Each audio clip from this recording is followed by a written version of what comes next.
Paz do Senhor, mulheres que oram. Bom dia, boa tarde, boa noite, boa madrugada, bom momento de você com Deus. Estudo de sua palavra, 12 dias do nosso devocional. Fé acima de tudo. Ló e sua família foram salvos da iniquidade de Sodoma. Embora Ló tivesse escolhido viver em Sodoma porque acreditasse que a terra lá era fértil, essa decisão trouxe perda.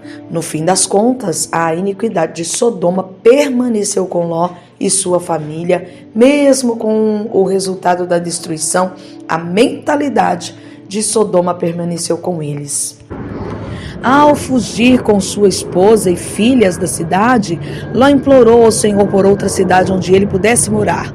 Ló queria que Deus lhe desse algo para compensar a sua perda, algo para ficar no lugar do lar e da vida que ele tão repentinamente teve que abandonar. Embora Ló implorasse a Deus para salvar Zoar, ele estava com muito medo de viver lá depois da experiência com a iniquidade de Sodoma. No entanto, a iniquidade de Sodoma ressurgiu na caverna onde havia somente Ló e suas filhas. A mulher de Ló se virou e olhou para as cidades da planície enquanto elas eram destruídas. Não foi somente uma olhadinha ou um olhar de curiosidade. A mulher de Ló olhou longamente para Sodoma. Ela desejou ter de voltar à vida da qual ela estava sendo resgatada. Ela havia sido salva, mas desejava a vida que havia levado à destruição. Suas atitudes mostraram desrespeito e descontentamento. Eita, isso aqui é sério, hein? Desrespeito e descontentamento com as ações milagrosas de Deus para salvá-la. Ao descrever o fim dos tempos, Jesus lembrou seus seguidores da história da mulher de Ló. Não devemos sentir falta daquilo do que fomos salvos. Quando nos mostramos dispostos a perder o conforto, amigos, família, posição social e posses por Cristo, nós encontramos mais vida do que jamais poderíamos haver imaginado. Mesmo nessa história, somos lembradas da bondade de Deus. Ao contemplar a destruição, Abraão viu a bondade de Deus em meio ao seu julgamento.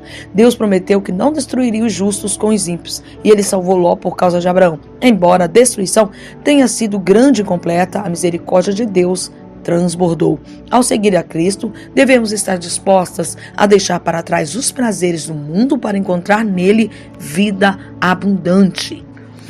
Nosso texto bíblico de Gênesis 19, do verso 15 ao 38, diz assim: De madrugada os anjos insistiram com Ló, dizendo: Arrume-se depressa, pegue a sua mulher e as suas 2 filhas e saia daqui, para que vocês não morram quando a cidade for destruída. E como ele estava demorando, os anjos pegaram pela mão Ló, a sua mulher e as suas filhas e os levaram para fora da cidade, pois o Senhor teve compaixão de Ló. Então um dos anjos disse a Ló: Agora corre e salve a sua vida. Não olhe para trás, nem pare neste vale. Fuja para a montanha, senão você vai morrer. Mas Ló respondeu: Senhor, não me obrigue a fazer isso, por favor. O Senhor me fez um grande favor e teve pena de mim, salvando a minha vida. Mas a montanha fica muito longe daqui e a destruição vai me alcançar e acabar comigo antes que eu chegue lá. Está vendo aquela cidadezinha ali? Ela fica perto. Deixe que eu fuja para lá a fim de salvar a minha vida. Veja que é uma cidade bem pequena. Então o anjo disse: Está bem, concordo. Eu não destruirei aquela cidade. Agora vá depressa, pois eu não poderei fazer nada enquanto você não chegar lá. Ló tinha dito que a cidade era bem pequena e por isso ela recebeu o nome de Zoar. Ló chegou a Zoar depois que o sol já havia saído. De repente, lá do céu, o Senhor Deus fez chover fogo e enxofre sobre Sodoma e Gomorra. Ele destruiu essas 2 cidades e também todo o vale e os seus moradores, e acabou com todas as plantas e árvores daquela região. E aconteceu que a mulher de Ló olhou para trás e virou uma estátua de sal. No dia seguinte, Abraão se levantou de madrugada e foi até o lugar onde havia falado com Deus, o Senhor. Abraão olhou na direção de Sodoma, de Gomorra e de todo o vale e viu que da terra subia fumaça, como se fosse a fumaça de uma grande fornalha. Foi assim que Deus destruiu as cidades do vale, mas ele pensou em Abraão e fez com que Ló escapasse da destruição das cidades onde havia morado.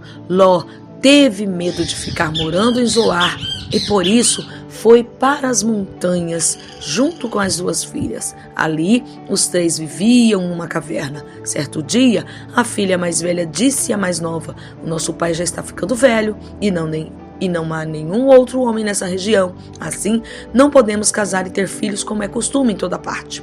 Venha cá, vamos dar vinho ao papai até que fique bêbado. Então nós nos deitaremos com ele e assim teremos filhos dele. Naquela mesma noite, elas deram vinho ao pai e a filha mais velha teve relações com ele, mas ele estava tão bêbado que não percebeu nada. No dia seguinte, a filha mais velha disse à irmã: eu dormi ontem à noite com o papai.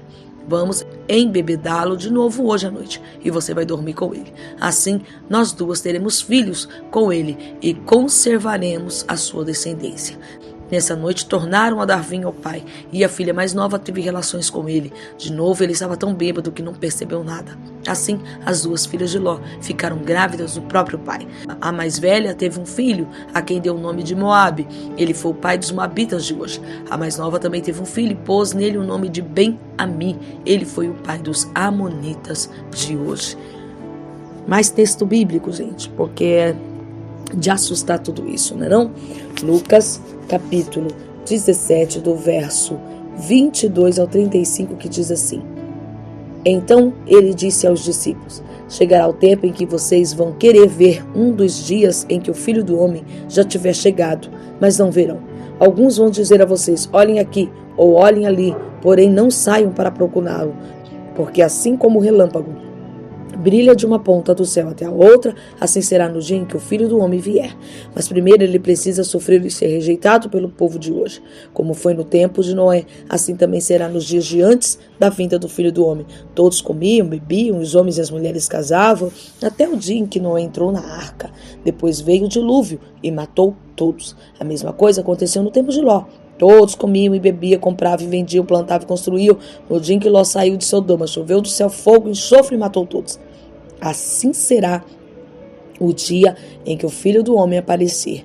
Aí, quem estiver em cima de sua casa, no terraço, desça e fuja logo e não perca tempo entrando na casa para pegar as suas coisas. E quem estiver no campo, não volte para casa. Lembrem da mulher de Ló. A pessoa que procura os seus próprios interesses nunca terá a vida verdadeira, mas quem esquece a si mesmo terá a vida verdadeira. Naquela noite, 2 pessoas estarão dormindo numa mesma cama. Eu afirmo a vocês que uma será levada e a outra deixada. 2 mulheres estarão moendo trigo juntas, uma será levada e a outra deixada. Fé acima de tudo. O que é que Deus quer ministrar aos nossos corações com tudo isso?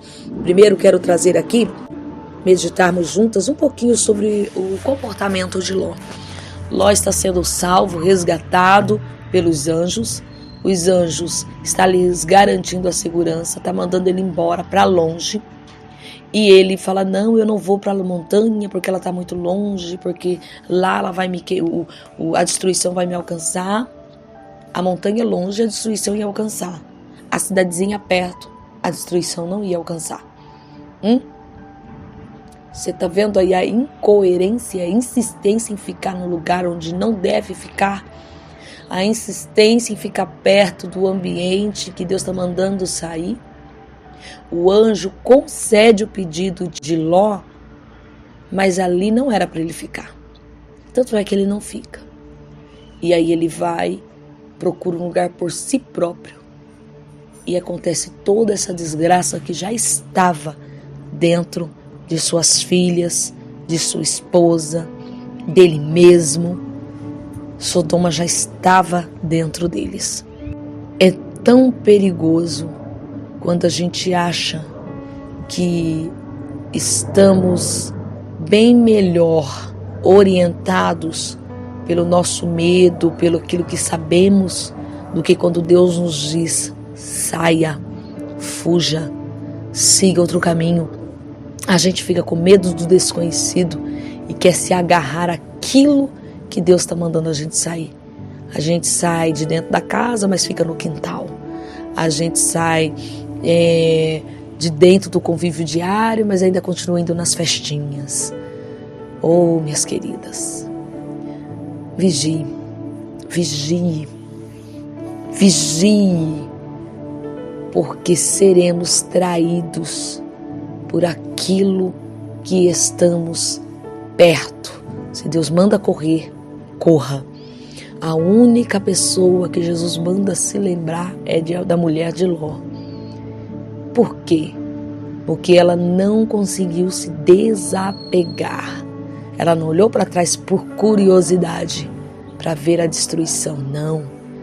Ela estava lamentando o que deixou para trás e queria de volta. Cuidado. Cuidado para não se tornar uma estátua de sal. E olha, lembre-se, Jesus está vindo. Ele está voltando e cada dia mais isso fica evidente. Continue fugindo, continue indo para frente. Não queira parar em nenhuma cidadezinha, espiritualmente falando. Vá, não olhe para trás. O caminho é estreito, a porta é estreita. É tempo de fugir mesmo, escapar pela nossa vida. Olhe para frente, vá para as montanhas, corra depressa. Resguarde a si mesmo, para que aquilo que tem em Sodoma não te faça voltar nos atos, no comportamento. Que Deus nos ajude, que Deus nos dê graça para estarmos prontas quando Cristo vier. Voltaremos amanhã, se assim Deus nos permitir. Beijo!